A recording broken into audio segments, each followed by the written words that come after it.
मौलाना साहब, ये अर्ज़ है कि कुछ दिन पहले अवैस कादरी साहब, उन्होंने अपने बेटों का निकाह किया तो कुछ लोगों ने तानो तशनी का निशाना बनाया और हुजूर की सुन्नतों का भी मजाक उड़ाते रहे। इस बारे में फरमाएं। अल्लाह अकबर। देखें, दो तीन पहलू हैं इस बात के, ज़रा समझिएगा थोड़ा सा।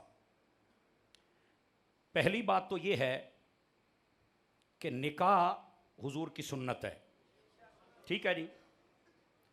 साल के किसी लहजे के अंदर भी, किसी मिनट और सेकंड में भी इसको किसी ने भी नाजायज व हराम नहीं लिखा। समझ आ गई मेरी बात? दरअसल हमारे मुआशरे ने इसको एक ऐप बनाया हुआ है। वो इसलिए कि जब शादी का नाम आता है ना, तो सारे डोल डमक्के बाकी तमाशे हमारे ज़हन में आ जाते हैं, तो लोग ये समझते हैं कि शायद शादी का ये मतलब है। मैंने कहा नहीं, जो मजहबी बंदा होता है ना, वो आम दिनों में भी जब निकाह करे तो आपको ये पता है वो इन चीज़ों से बचता है। तो अगर कोई मुहर्रम में करे वो तो और बचेगा। और ये याद रख ले, मुहर्रम में निकाह करना मना भी नहीं है। निकाह की बात करें, जो आपके जहनों में शादी है उसकी बात ना करें, निकाह की। और दूसरी बात ये बड़े गौर से सुनिएगा, ये तो जब हकायक खुलेंगे तो आपको पता चलेगा। अलहाज उवैस रज़ाक कादरी, उसको मैं सिर्फ एक नात खान नहीं मानता, मैं उसको एक अजीम नात खान के साथ एक अजीम आलिम दीन और एक वली भी मानता हूं। ये याद रख लें, मैं अपनी मोहब्बत का इजहार कर रहा हूं और बिल्कुल मैं बड़ा सोच समझ के बोल रहा हूं। ये जो आज शोर मचाने वाले बच्चे हैं ना, जमूरे, ये उस वक्त तक पैदा भी नहीं हुए थे जब उस बंदे ने आला हजरत के कलाम से नजदियों और राफजियों के सीनों को छलनी करके रखा हुआ। अवैस रज़ाक कादरी ये किसी नासमझ बच्चे का नाम नहीं है, ये किसी उस मौलवी और पीर का नाम नहीं है जो मुहर्रम में हमारे स्टेजों पे आ जाता है और कभी राफजियों के स्टेजों पे चला जाता है और कभी वो जनाब ईरान की बोली बोलता है। अवैस रज़ाक कादरी उस बंदे का नाम है जो आला हजरत की बोली बोलता है। सुना इस बात को? मैं बात नहीं करना चाहता था, लेकिन बार बार पर्चियां आ रही हैं तो मैं आपको बता दूं। और ये हकायक जब खुलेंगे तो आप देख लेना, ये निकाह मुहर्रम में हुआ ही नहीं है, ये भी सुन लेना। ये जब हकायक आएंगे तो आप देख लेना, और अगर हो भी जाए तो जायज है, क्योंकि अवैस रज़ाक कादरी साहब को नहीं पता था कि अगर मैं निकाह इस महीने में करूंगा तो ये जितनी लूमड़ियां हैं, ये जो ईरान के चरणों में चरने वालियां, ये सारी भौंके की पता उन्हें भी था। क्या बात। लेकिन ये जो मामला खुलेगा तो आपको पता चलेगा अवैस रज़ाक कादरी ये किसी नासमझ बच्चे का नाम नहीं है। समझ आ रही है? ओ यार, हकायक पूछा तो करो ना, पूछा तो करो ये हुआ क्या है, पूछा है नहीं। और जिसका जी चाहता है वो स्पीकर के आके बकबक शुरू कर देता है।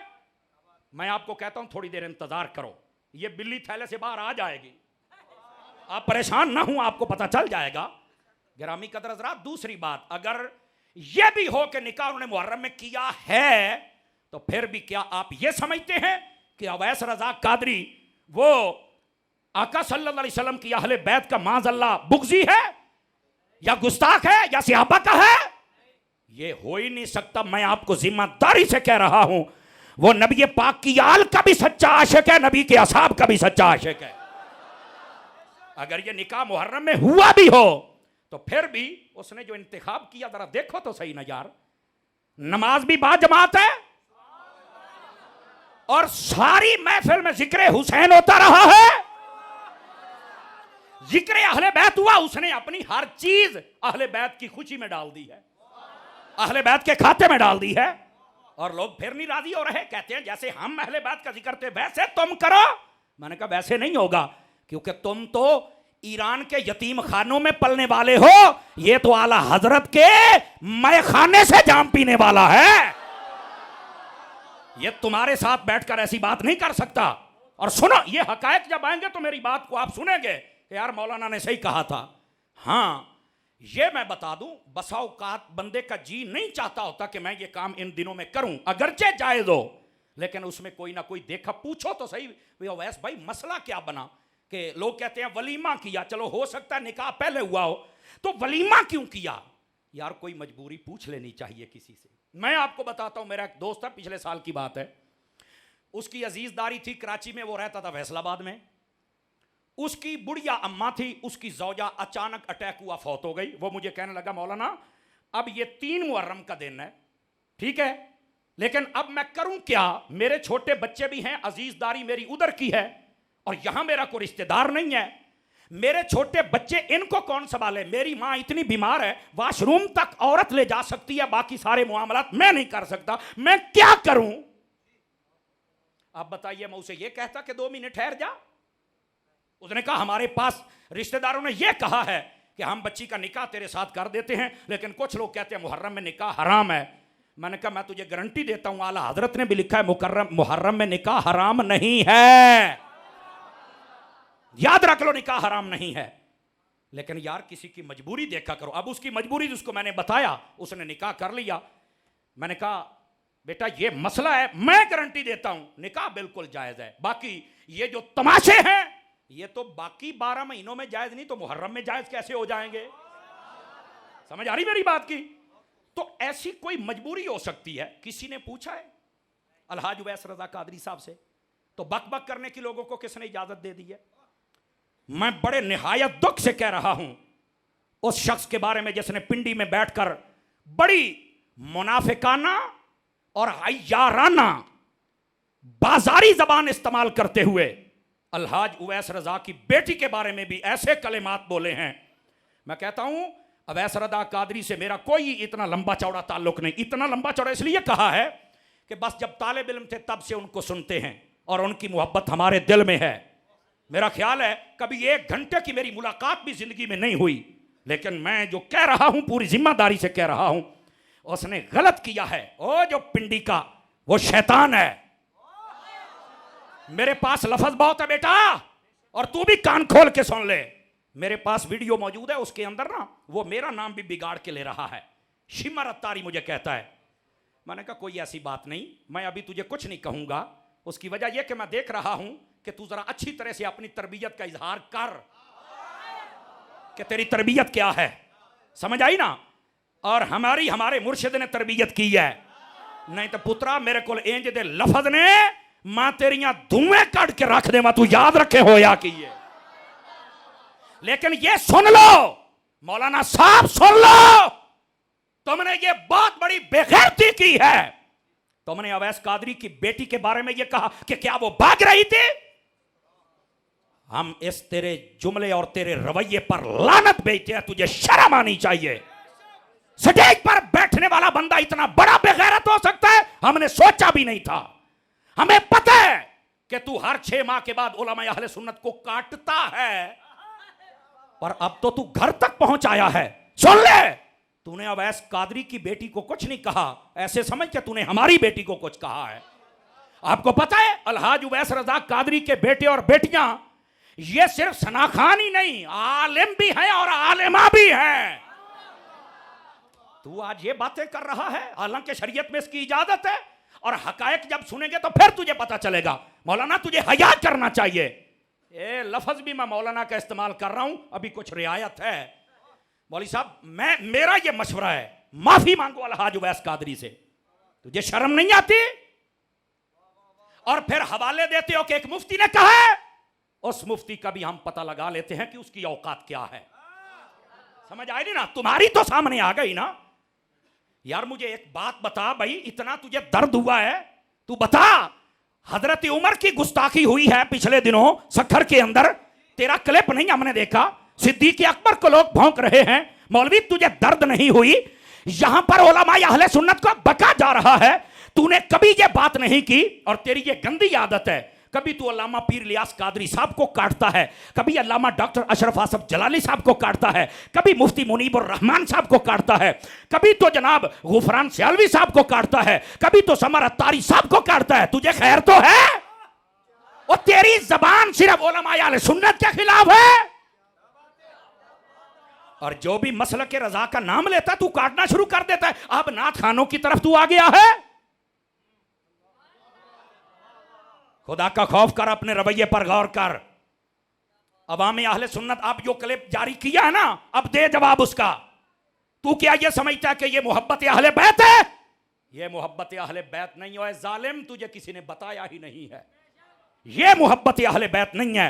मोहब्बत अहले बैत सीखनी है ना, तो मैं तुझे मशवरा देता हूं, चल के अवैस रजा कादरी से सीख।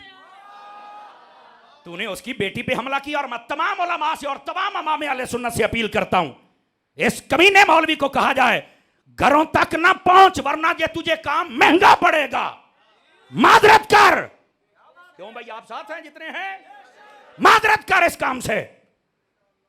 वैसे काटता रहे, इतनी तुझे हम पहले भी इजाजत देते थे, ताकि जमाना देखे कि ईरान के टुकड़े खा के भौंकता कौन है। इतनी की इजाजत तुझे देते हैं, लेकिन भाई घर तक न जा।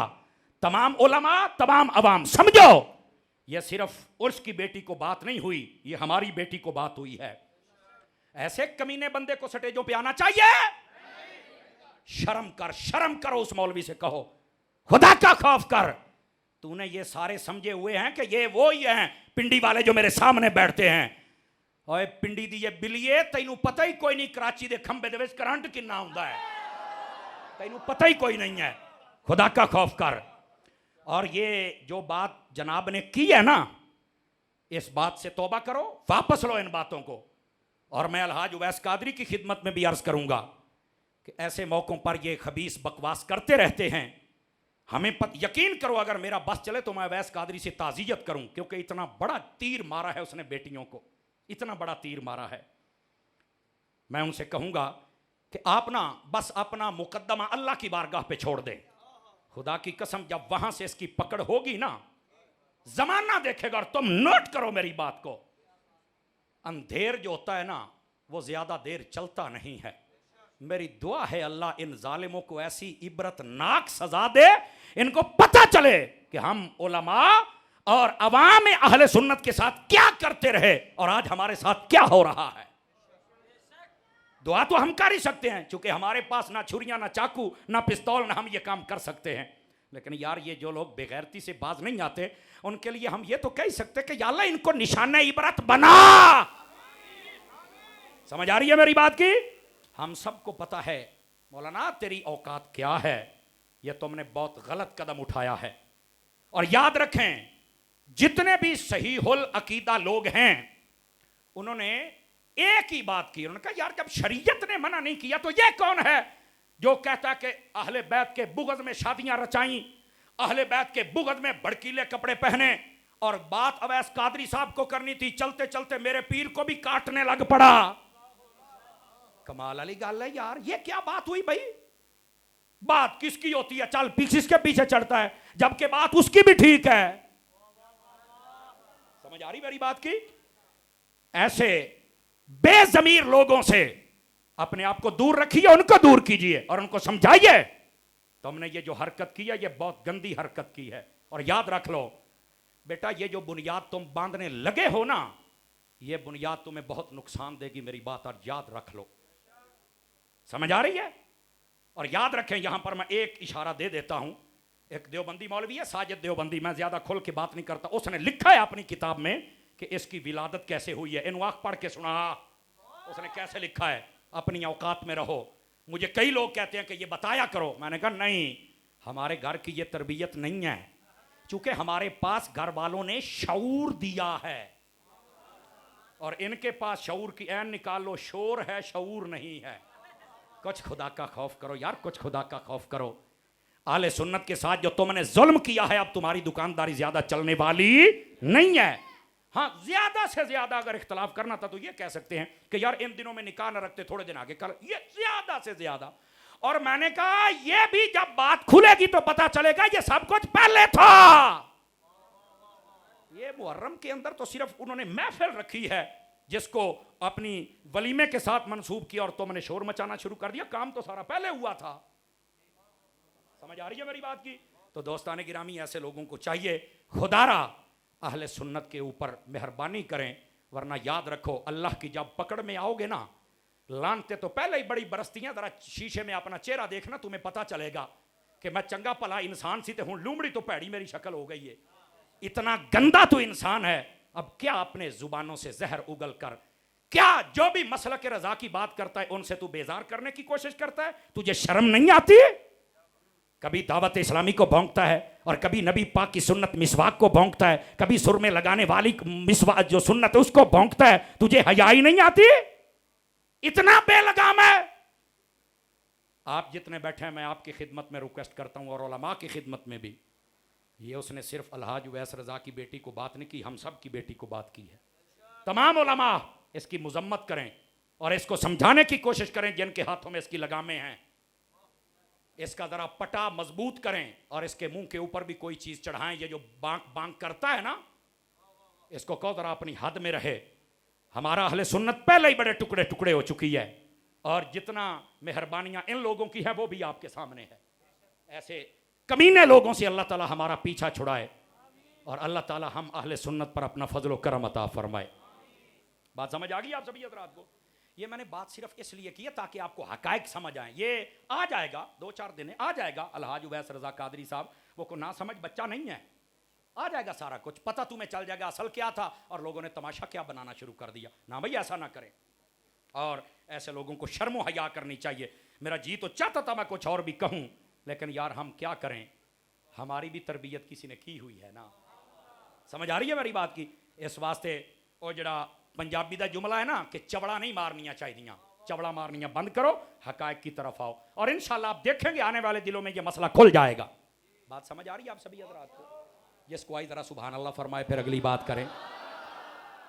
ऐसे ही लोगों ने ड्रामा बना दिया, ये जब आ जाएगा सारा चानन तो अनु हो जाएगा। आओ जरा हजरत फारूक आजम की अदालत में चलते हैं। अगर आप थके नहीं हैं तो चलें।